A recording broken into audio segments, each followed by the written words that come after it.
Semua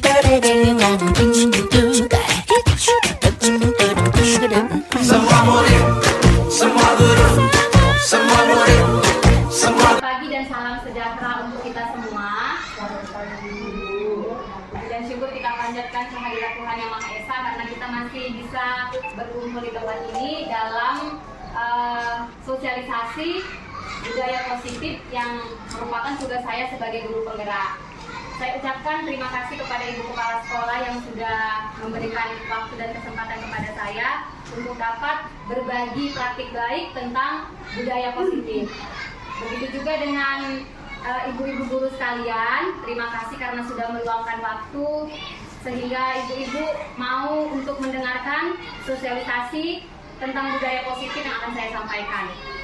Nah, Bapak Ibu, ini merupakan tugas dari guru penggerak, yaitu aksi nyata modul 1.4, yaitu tentang diseminasi budaya positif. Kalau saya udah kenal lah ya kan Bu, nanti nggak fotonya? Oh, Masya Allah, cantik kali. Iya, Lestari Kristen. Oh, itu lagi memang. Iya. Saya merupakan calon guru penggerak angkatan 10 Kabupaten Langkat ya Bapak Ibu. Nah, jadi materi yang akan saya sampaikan itu ada 8 poin konsep inti budaya positif. Yang pertama itu perubahan paradigma, kemudian disiplin positif, nilai-nilai kebajikan, teori motivasi, kebutuhan dasar manusia, posisi kontrol, keyakinan kelas, sama segitiga restitusi. Mungkin Bapak Ibu perubahan paradigma yang pertama ya. Nah, oke, sekarang Bapak Ibu kita akan bermain sedikit ya. Permainannya seperti ini. Namanya permainan kepalan tangan. Yang namanya permainan kepalan tangan. Jadi, peraturan permainannya seperti ini. Sobeklah secari kertas kecil. Nanti kertasnya saya kasih ya Bu ya. Tuliskan benda atau sesuatu yang sangat berharga untuk Anda. Letakkan di salah satu tangan Anda dan genggam benda atau sesuatu tersebut dengan segala daya. Buatlah sebuah kepalan tangan. Teman Anda akan mencoba dengan sekuat tenaga dengan berbagai cara untuk meminta Anda memberikan benda tersebut. Bisa membujuk, mengancam, menghardik, merayu, menyuap, apa saja agar dapat membuka kepalan tangan Anda, Oke? Jadi Ibu tuliskan yang paling berharga ya. Boleh dibagi dua ya Bu, biar nggak besar kali kepalanya. Boleh dibagi dua ya Bu. Ya. Nanti digenggam Bu dengan erat. Nah, yang berharga tadi digenggam dengan erat. Ya, harus apa bentuk benda gitu. terserah Bu, terserah. Tulis saja. Saya mau lana tulis itu. Misal nih, Aku buka punya. ya jadi ibu saya bujuk Bu Rika, buka lah Bu Rika, gitu kan? Nah, ini kan berharga sama Bu Rika ya. Bukan apa Bu Rika? Bukan apa Bu Rika? Nah, gitu ya. Jadi ibu berupaya mau dengan rayuan, mau dengan memberikan hadiah, mau dengan bujukan, atau biar dia mau buka entah dengan kekerasan, berupaya ibu membujuk dia supaya mau membuka. Ya, nanti gantian, oke? Ayo, itu terserah ibu. Ibu mau buka atau tidak, itu terserah ibu. Namanya sesuatu yang berharga, nggak mau kita lepaskan. Coba, ayo, kita mulai ya. Oke, secara bergantian. Ayo, secara bergantian. Satu, apa-apa. Ya, anggap seperti ini ya. Kita murid ya. 1, 2, 3. Ya, ini aku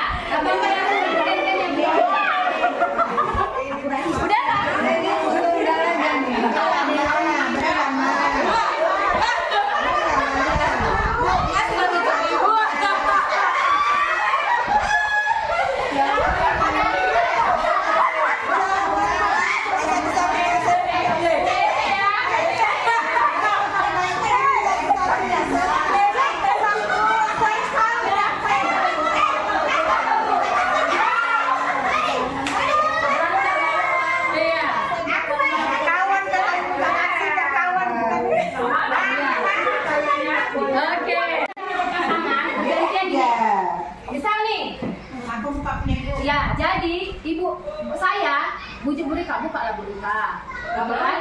Nah, ini kan berharga sama Bu Rika ya. Bukan apa Bu Rika? Bukan apa Bu Rika? Nah, gitu ya.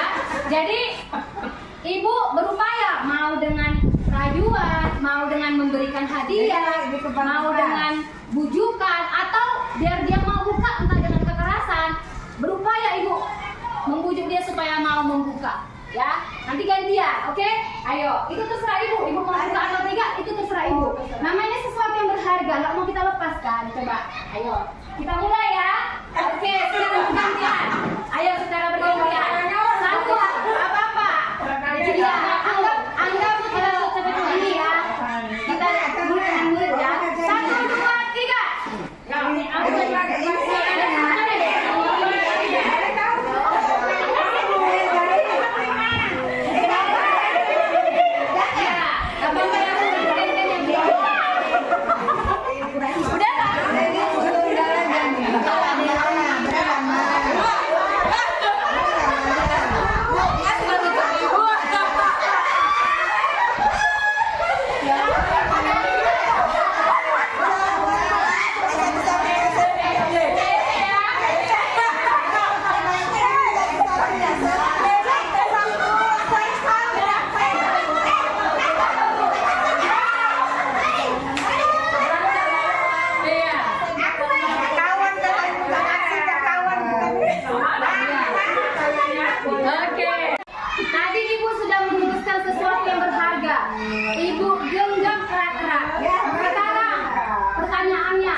Siapa yang mau kasih komentar?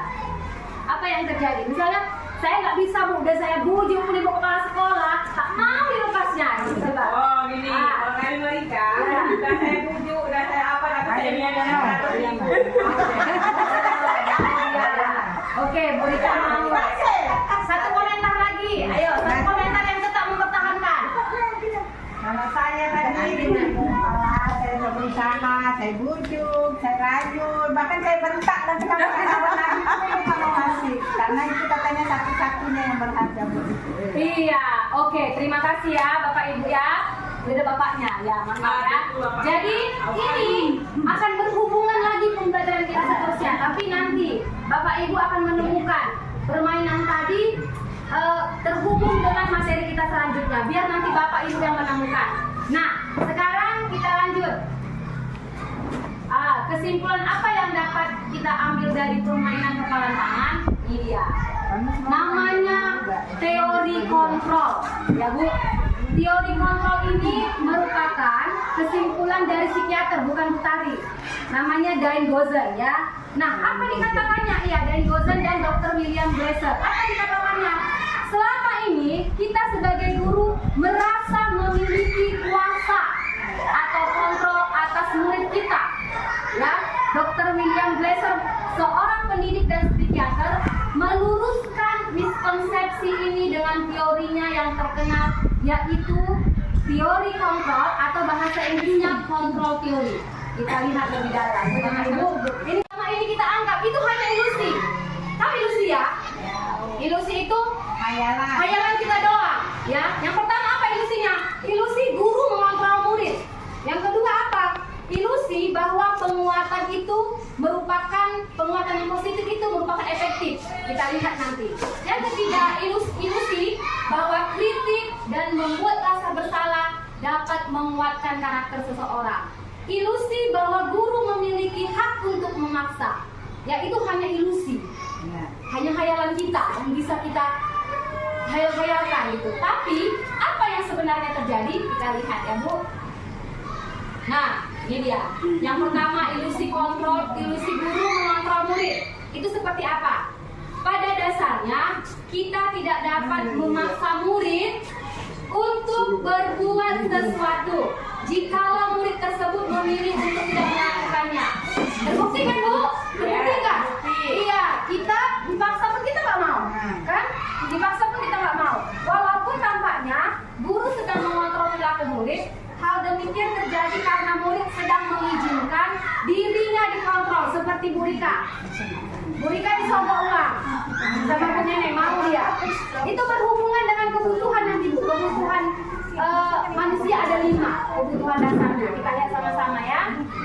Nah, penguatan positif itu efektif. Selama ini Bu, ayo nak, saya pernah ngalami juga. Nanti kalau 5 kali datang tepat waktu piket, ibu kasih jajan. Ternyata itu tidak efektif.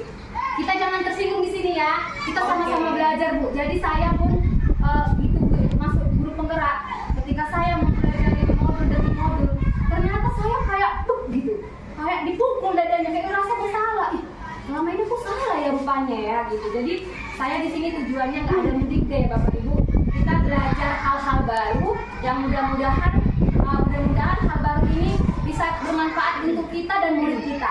Dan ternyata nanti Bapak Ibu rasakan ketika teori ini semua kita jalankan, kita lebih stabil emosinya. Nengok anak murid nggak emosi lagi ketika kita memahaminya. Tapi memahami murid itu nggak seperti yang kita gak bayangkan, mudah kan? Tetapi dengan teori-teori ini kita bisa paham nanti. Oke? Jadi jangan ada yang tersinggung kalau saya kasih contoh, ini pasti minggu saya, jangan ya. Ini kita sama-sama belajar, oke?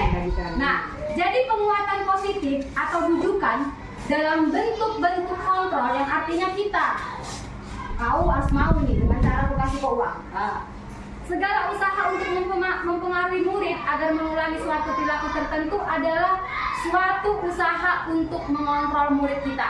Kita hanya mengontrol doang, itu ilusi. Itu nggak sesuai dengan kenyataannya, gitu ya.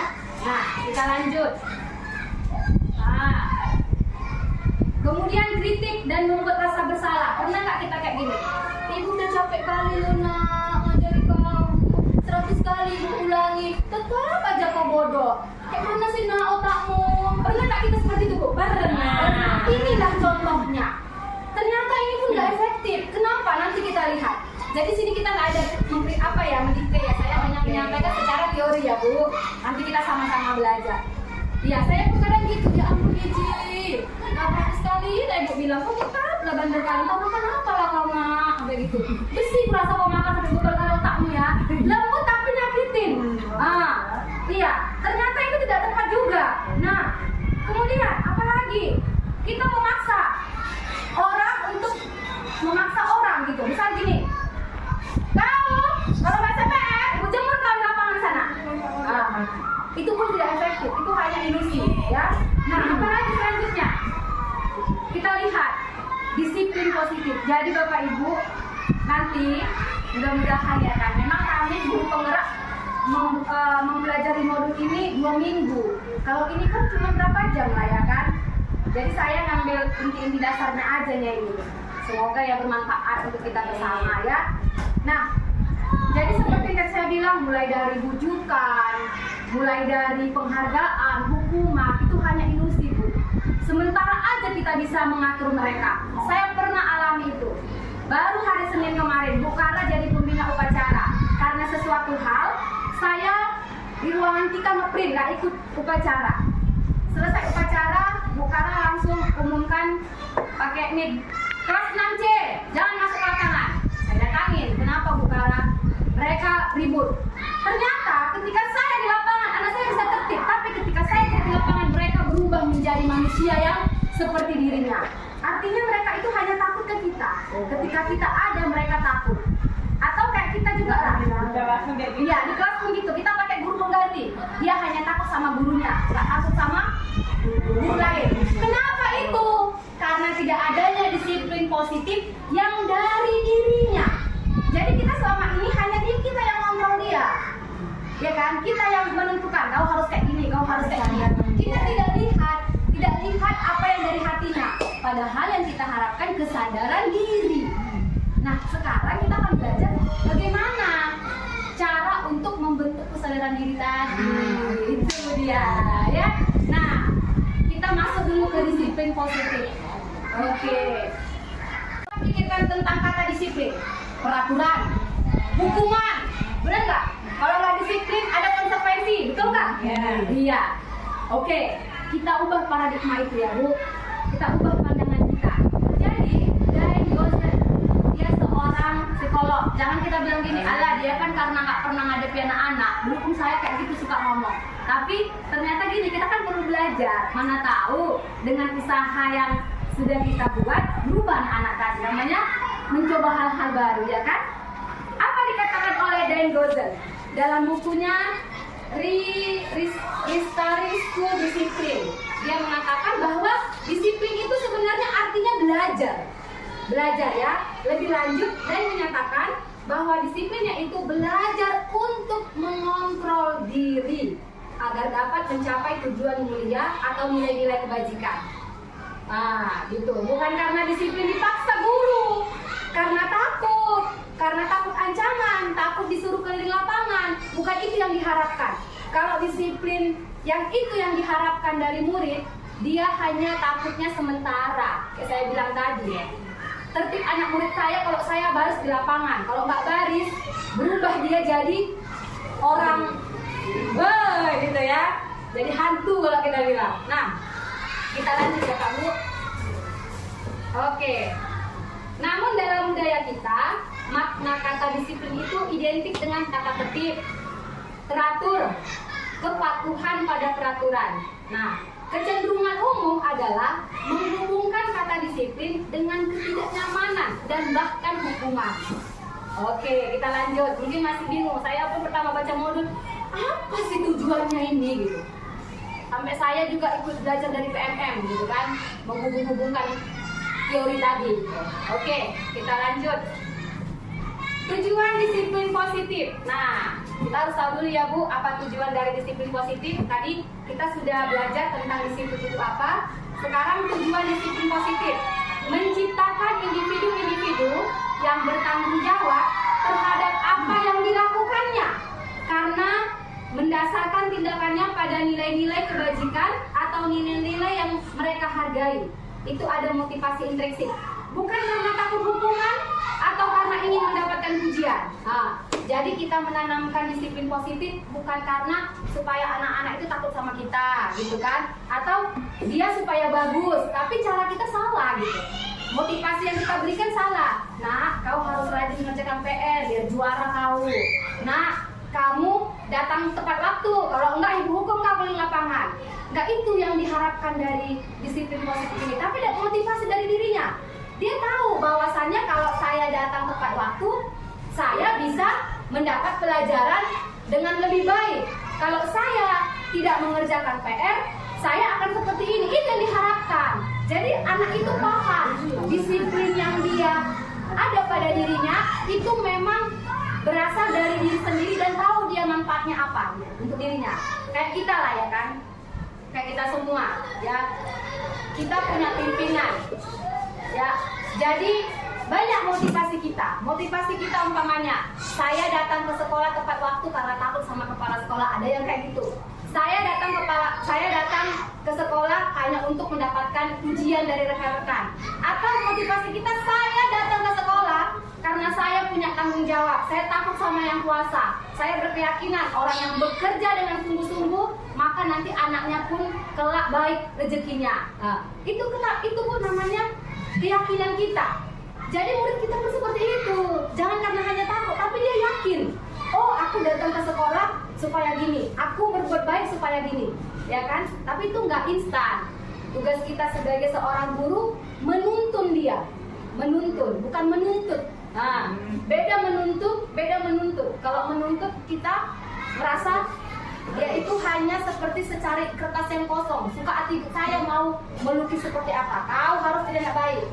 Sama anak pun saya sering kayak gitu. Les, saya bilang, nggak lama capek, apa capeknya? Kayak gitu.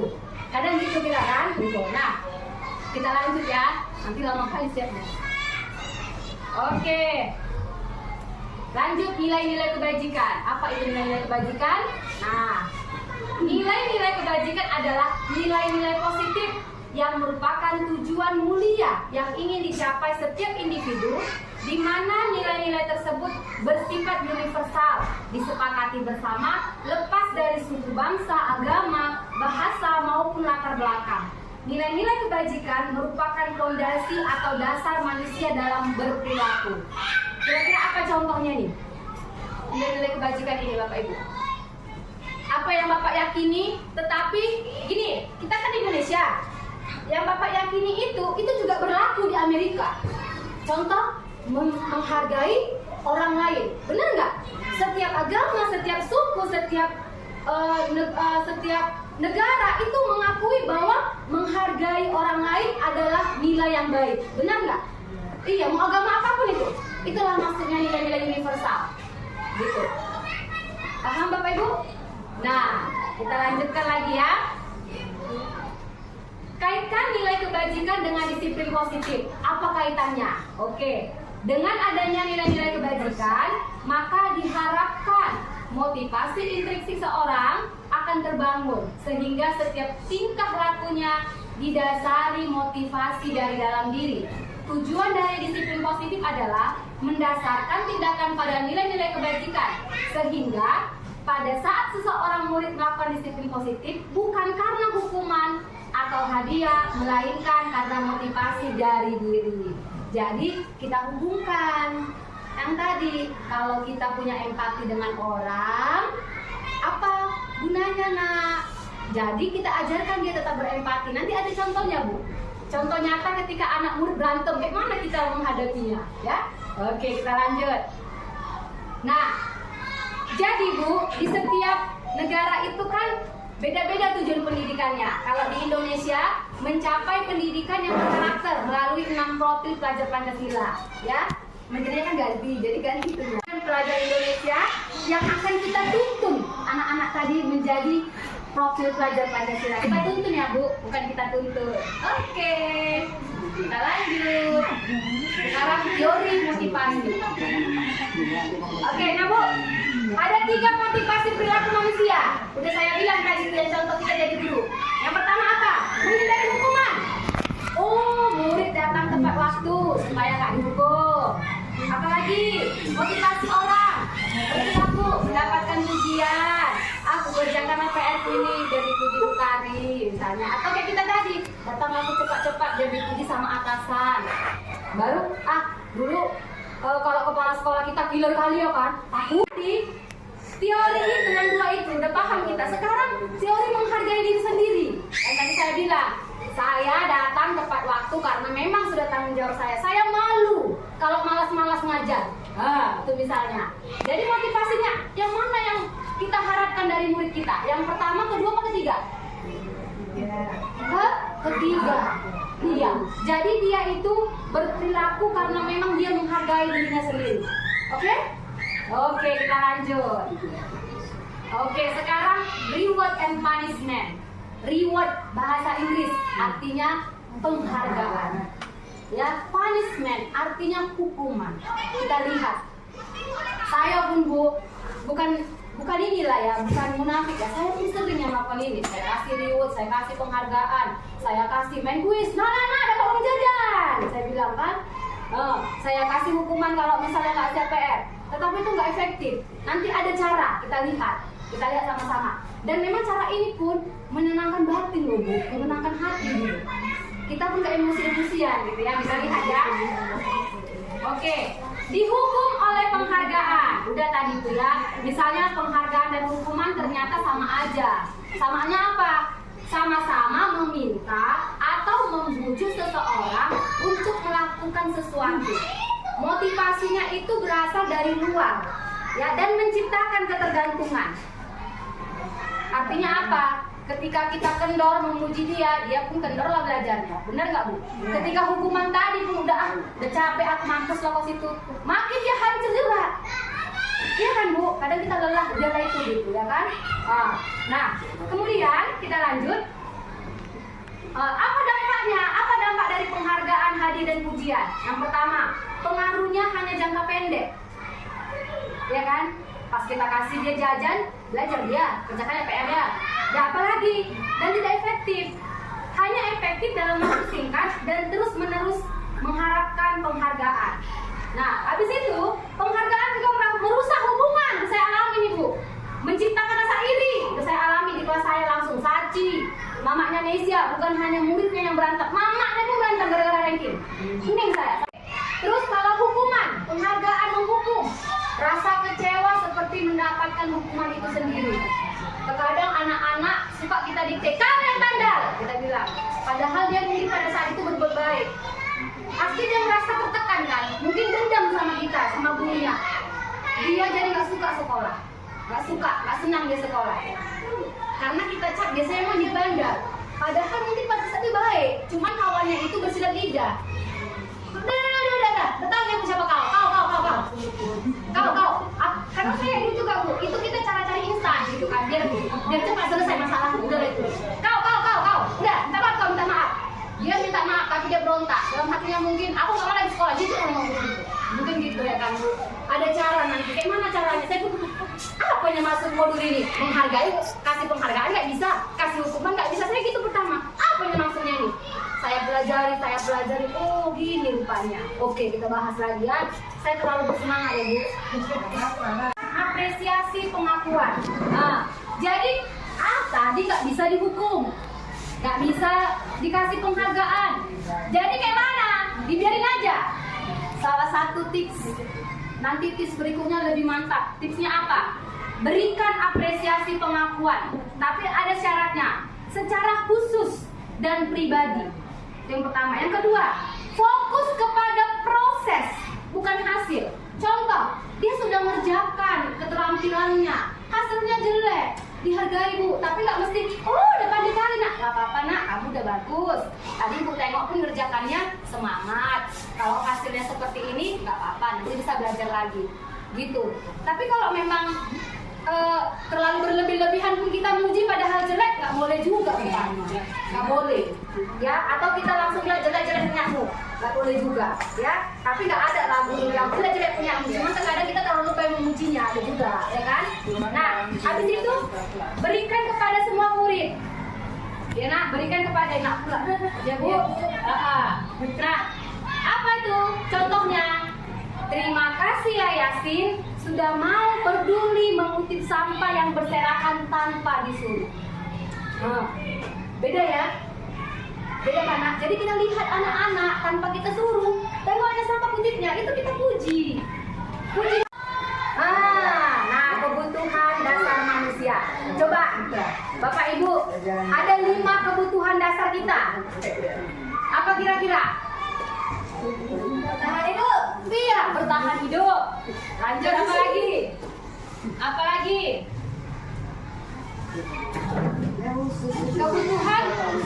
Kebutuhan khusus. Oke, mungkin masih bingung ya bu. Kita lanjut aja. Nah, iya,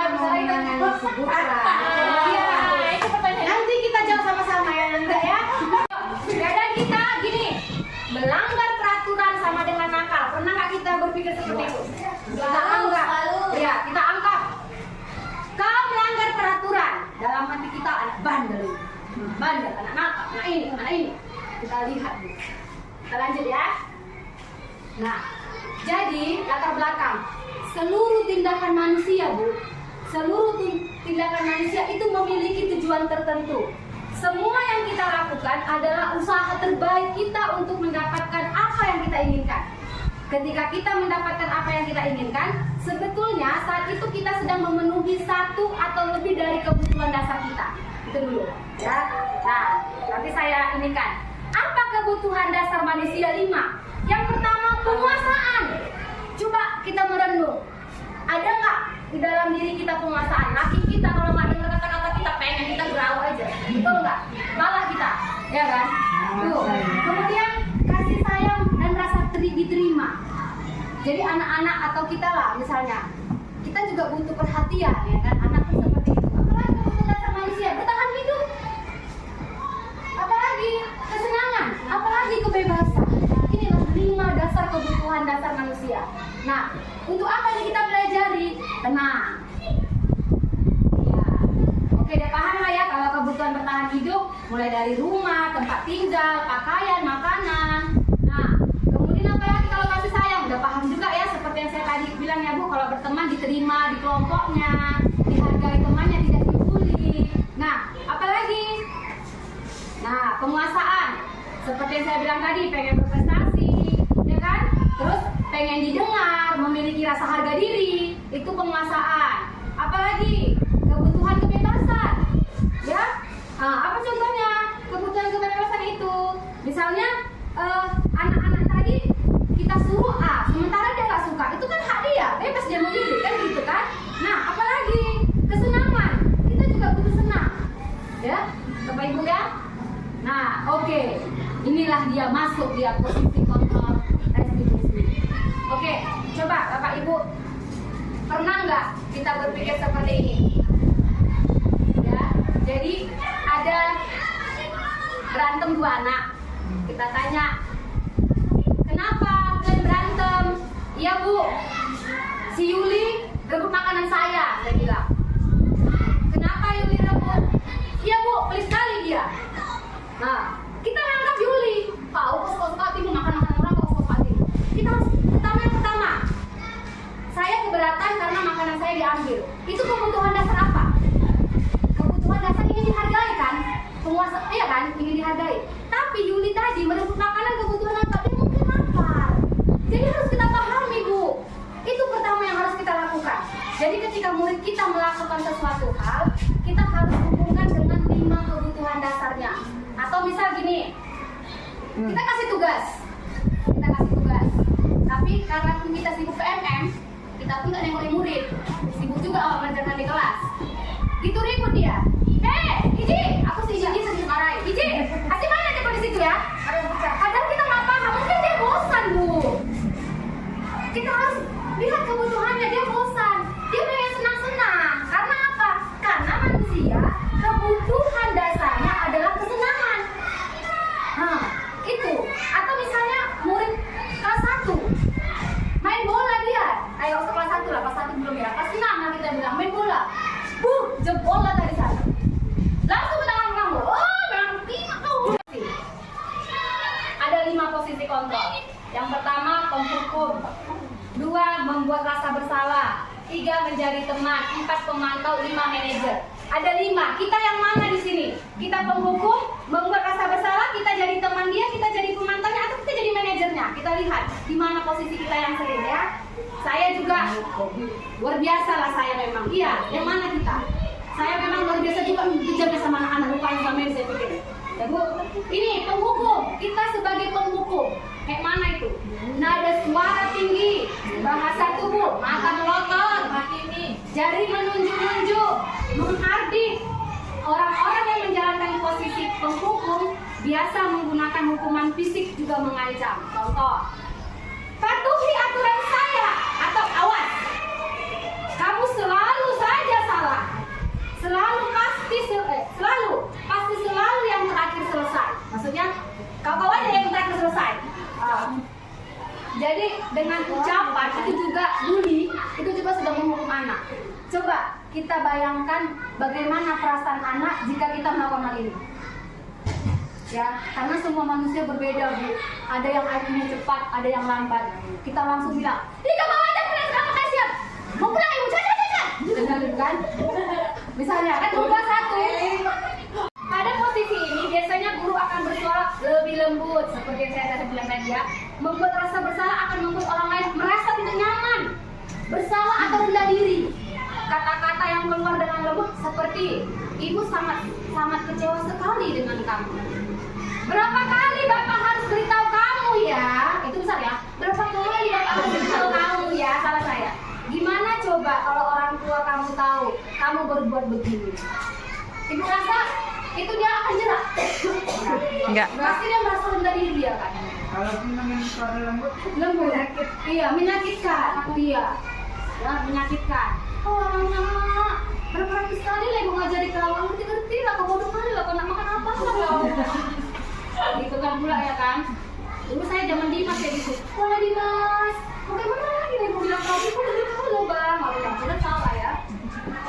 Nah, teman, bisa juga ini Bu, posisi teman, kita menganggap anak murid teman kita itu salah Bu. Salah, apa kenapa?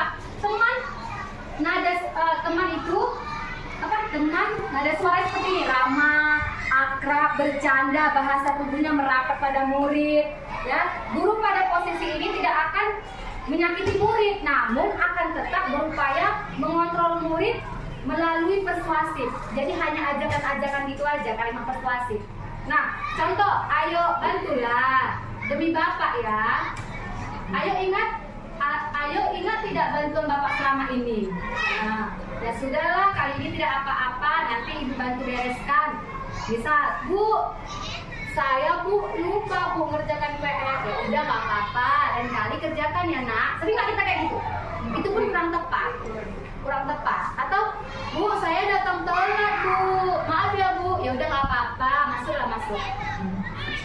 Dalam hati kita yang belum cepat selesai baru bisa masuk ke pembelajaran. Padahal itu nggak akan mencari solusi, bakalan nanti dia terlambat lagi.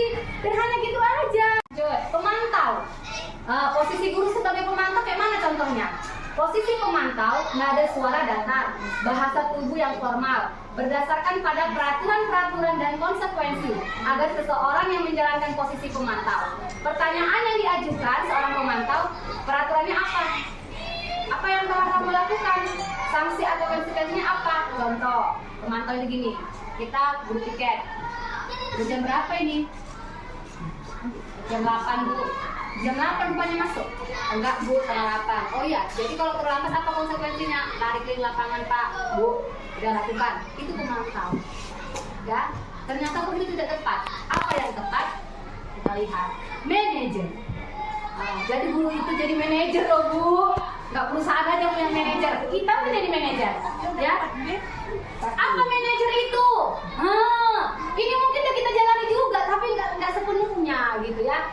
Manajer itu apa? Nada suaranya tulus, bahasa tubuh tidak kaku, mendekat ke murid.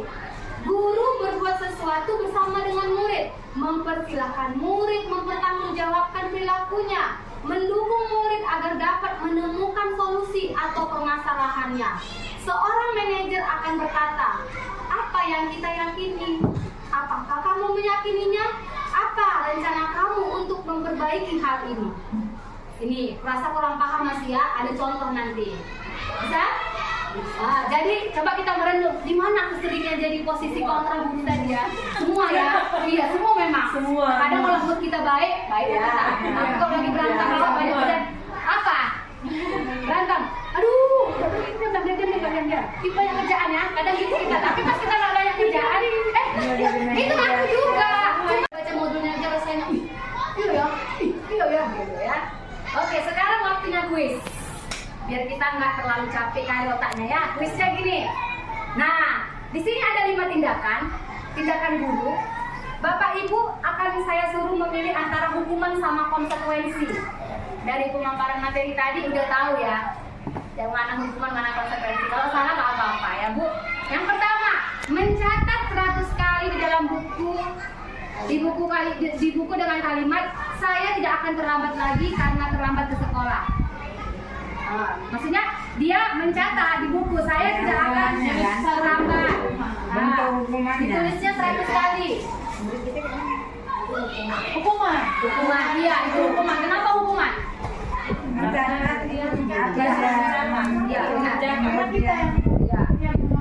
Benar, oke, nanti kita luruskan ya. Yang kedua, lari mengelilingi lapangan basket 2 kali karena terlambat hadir di sekolah.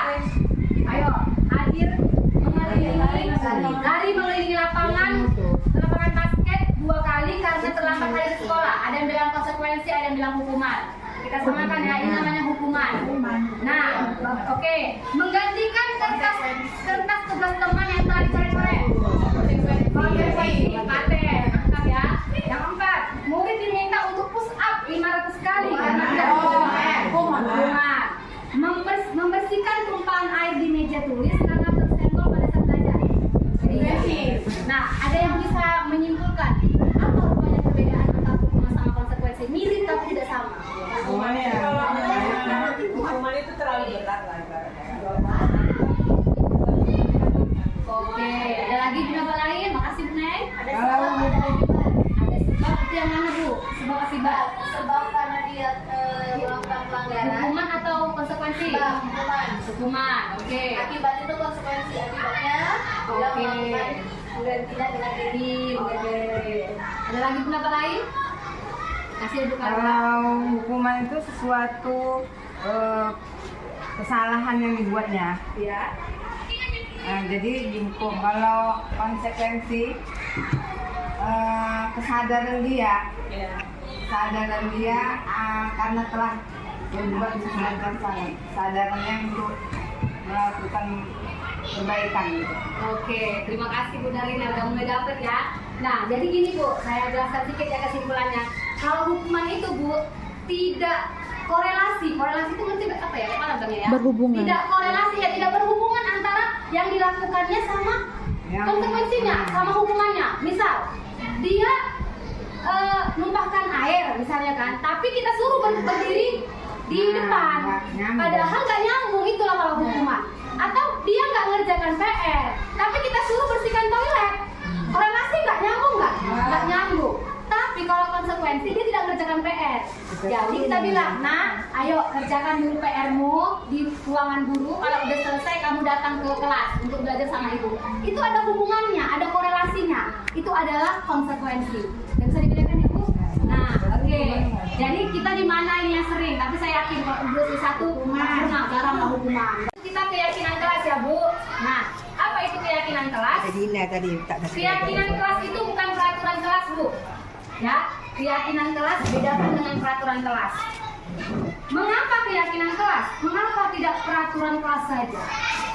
Pada materi sebelumnya yang tadi sudah kita pelajari barusan ya, kita telah mempelajari tentang nilai-nilai kebajikan yang menjadi motivasi intrinsik dalam diri, artinya motivasi dalam diri.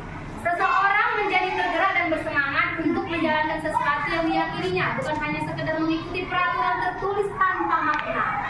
Begitu pula dengan murid-murid kita perlu mengetahui nilai-nilai kebajikan dari peraturan yang ada, sehingga mereka tergerak untuk melaksanakannya dengan sepenuh hati. Nah, masih agak bingung ya, nanti akan makin paham lagi. Nah, ada cara pembentukan keyakinan kelas. Yang pertama, seluruh murid bercurah pendapat tentang peraturan kelas yang perlu disepakati di kelas, ya kan? Dituliskan di stick note, tempelkan di papan tulis. Yang kedua, ganti kalimat negatif menjadi positif. Jangan buang sampah sembarangan, jadi buanglah sampah pada tempatnya. Ketiga, tinjau kembali curah pendapat yang ada dan kelompokkan dalam satu payung keyakinan. Keempat, tinjau ulang, pastikan jumlahnya tidak terlalu banyak, sekitar 3-7 poin saja, agar murid tidak kesulitan mengingat dan menjalankannya. Kelima, ditandatangani oleh seluruh warga kelas termasuk guru. Ditandatangani oleh seluruh warga kelas termasuk guru dan ditempelkan di tempat yang mudah dilihat. Nah, ini contohnya saya lakukan, ya Bu. Jadi gini, selama ini kan kita buat peraturan kelas, tidak boleh membuang sampah, tidak boleh mengejek teman, ya kan? Datang tepat waktu, tidak terlambat. Itu kita yang buat atau kita sama-sama dengan murid diskusi? Bukan buat, kita buat kan? Iya, saya bersama saya buat, pokok saya. Pokoknya yang penting kelas itu aman menurut saya. Padahal yang diharapkan dari modul ini, kita ajak anak-anak curah pendapat. Awalnya itu kita berkeyakinan, ayo, apa yang mau kita bawa peraturan kelas. Nah, murid kita kan 21 orang, itu kita baca sama-sama, kita kelompokkan. Kalau misalnya ini sama ini mirip, kita buat. Dan kalau bisa, keyakinan kelas bisa banyak-banyak kali. Misal tidak berantem, itu kita ganti menghargai teman. Ini yang paling menarik, segitiga restitusi yang kita yang sama Bu. Saragi. Nanti kita coba sama-sama ya. Nah, makna restitusi. Apa itu restitusi?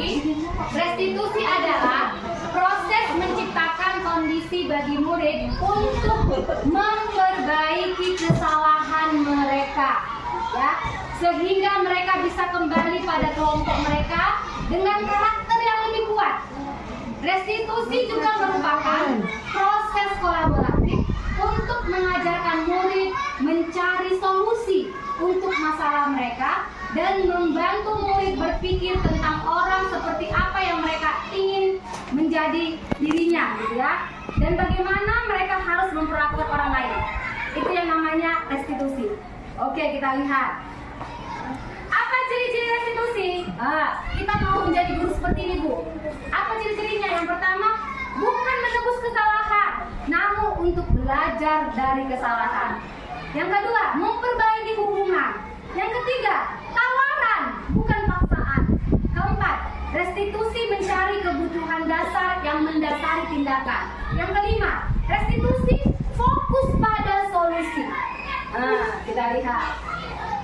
Nah, ada segitiga restitusi Bu, makanya dikatakan segitiga restitusi. Bukan segitiga biru ya, merek gue ya. itu. Yang pertama itu berstandar identitas. Nah, ya. Jadi ada caranya. Ya Bu, lanjut. Apalagi validasi tindakan yang salah. Kemudian apa lagi? Menanyakan keyakinan. Kita lihat contohnya langsung.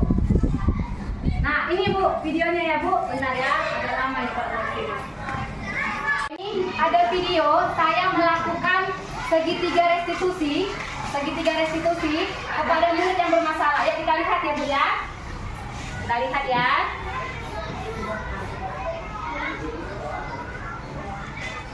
Selamat pagi Yasin, selamat pagi Padang. Tahu nggak kenapa dipanggil kalian aku? Kenapa saya? Tadi Yasin sama Padang ngomong. Ibu juga pernah berbuat salah ya. Semua orang juga pernah berbuat salah. Jadi ibu panggil kalian kemari. Ibu bukan mau mencari siapa yang benar, siapa yang salah. Ya, di sini ibu panggil kalian untuk menyelesaikan masalah kalian. Kalian kan teman dekat, biar akrab lagi pertemanannya ya nak. Nah, itu mau dengar dulu dari Yasin. Kenapa Yasin beranteman sama Padang? Benar seperti itu Padang? Oke, sekarang Padang kenapa merebut dengan Yasin? Yasin pelit sekali Bu. Nah, masih ingat nggak dengan keyakinan Rasila?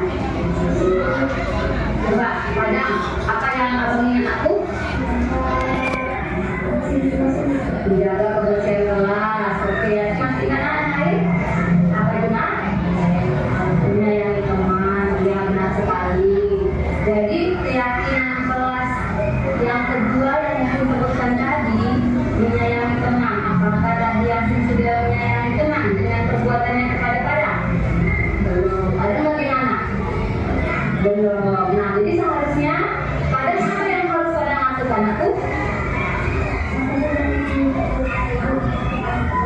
Iya, benar sekali. Kalau Yasin apa yang seharusnya Yasin lakukan? Iya, betul sekali ya. Jawaban Yasin, jawaban Padang itu tepat sekali. Jadi supaya terjadi keakraban di antara kalian, haruslah kalian berbuat demikian setiap harinya ya nak ya. Iya. Nah, kita sudah menemukan solusi dari permasalahan kalian. Nah, jadi waktunya apa lagi nak? Saling apa? Iya, saling meminta maaf. Yuk, saling meminta maaf ya, biar berteman lagi seperti biasanya. Iya. Oke, karena permasalahannya sudah selesai, Padang sama Yasin bisa kembali ke kelasnya ya. Silakan.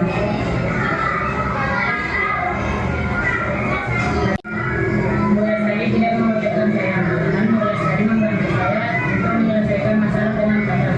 Terima kasih mulai saya. Oke. Nah, tinggal satu slide lagi ya Bapak Ibu ya. Nah, oke, tadi kan ada murid saya 2 orang, Yasin sama Padang. Jadi Yasin tadi punya makanan, punya jajan.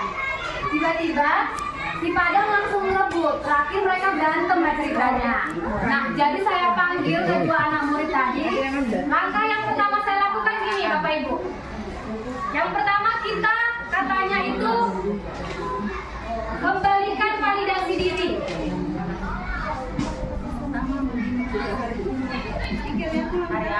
Caranya kayak mana? Ibu juga pernah berbuat salah loh. Nah, gitu ya. Artinya kita mengajarkan anak kita di segitiga restitusi ini Bu, kita nggak mencari siapa yang salah, siapa yang benar. Kenapa? Kenapa kita nggak mencari siapa yang salah, siapa yang benar? Karena tadi itu 5 kebutuhan dasar manusia. Kan? Ada alasan anak-anak itu melakukan tindakan seperti itu. Si Padang kesal dia lapar. Kebutuhan hidup, mempertahankan hidup.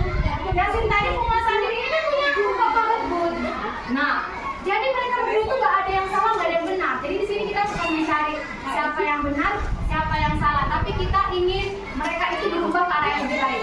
Nah, saya pernah gini kan? Saya katakan gini dari sama anak-anak, ibu juga pernah salah loh nak. Kamu juga salah, itu wajar. Manusia salah itu wajar. Gitu. Tapi kira-kira sesuai nggak dengan keyakinan kelas kita? Kan tadi keyakinan kelas kita diumumkan, kan saling menghargai. Hanya sama Padang. Adam, keyakinan kelas kita tadi apa? Yang pertama, menjaga kebersihan kelas, Bu. Ya, belum dapat kan yang kita mau. Apalagi yang kedua, menghargai teman, Bu, kata Yasin. Iya, saya katakan. Lalu masuklah. Nah, tindakan Pak Adam sudah sesuai nggak dengan keyakinan kelas kita tentang menghargai teman? Enggak, Bu. Dia yang jawab sendiri.